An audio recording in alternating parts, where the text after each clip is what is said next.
Good afternoon, and thanks for having us in. The South Dakota Democratic Party is upholding its decision to remove former chair Jennifer Slate Hansen. In a news release, the SDDP announced an appeals committee is standing behind the state Central Committee's August decision. New elections for the state party chair and vice chair will be held this coming Saturday in downtown Rapid City. Barring any lawsuits or further legal challenges, the South Dakota Democratic Party Appeals Committee is the final step in a lengthy removal process. U.S. Transportation Secretary Pete Buttigieg spent this morning in eastern South Dakota.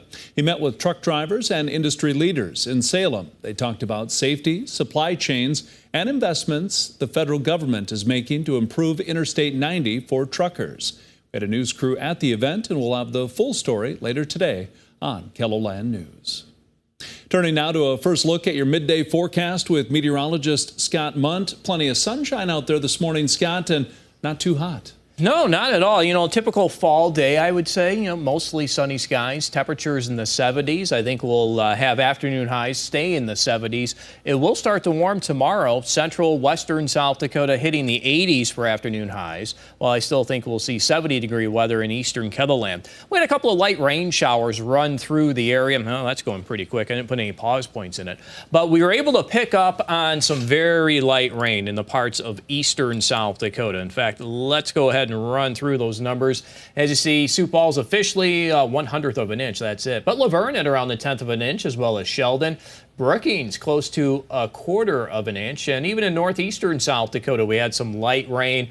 From Aberdeen to Watertown at 1400ths, 500ths in Aberdeen.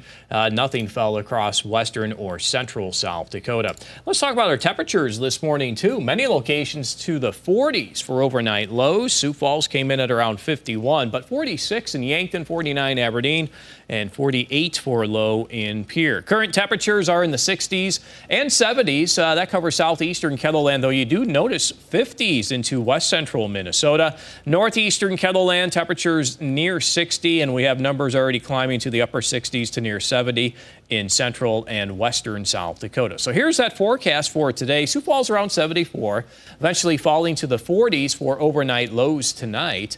Our forecast in Aberdeen, temperatures near 70 will fall to the middle to upper 40s for lows in northeastern KELOLAND.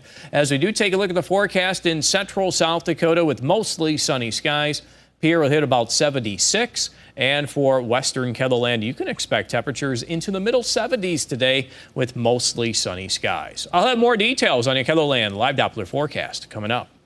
Thank you, Scott. According to an anonymous source, New York Jets quarterback Aaron Rodgers has a torn left Achilles tendon and will almost certainly miss the rest of the season. An MRI confirmed the four-time NFL MVP's injury. Zach Wilson replaced Rodgers in Monday night's win against Buffalo. The third-year quarterback will start for the Jets Sunday at Dallas and for the foreseeable future.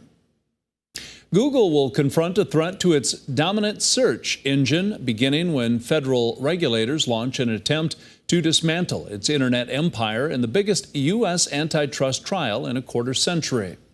Over the next 10 weeks, federal lawyers and state attorneys general will try to prove Google rigged the market in its favor by locking its search engine in as the default choice in a plethora of places and devices.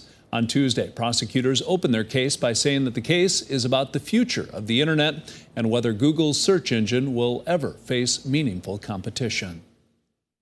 Republicans say they plan to move ahead with the possible impeachment of President Biden. This comes as Congress is already battling a tight deadline to keep the government running. Skylar Henry has more details from Capitol Hill.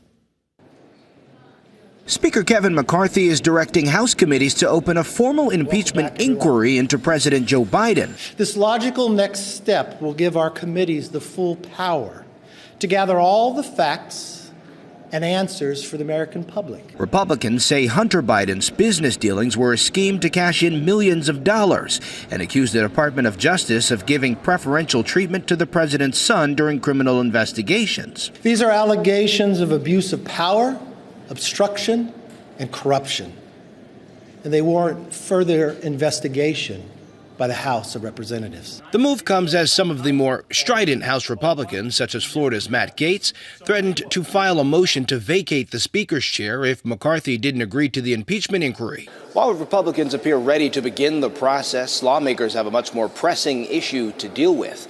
Congress has until the end of the month to pass a spending bill or the government will shut down.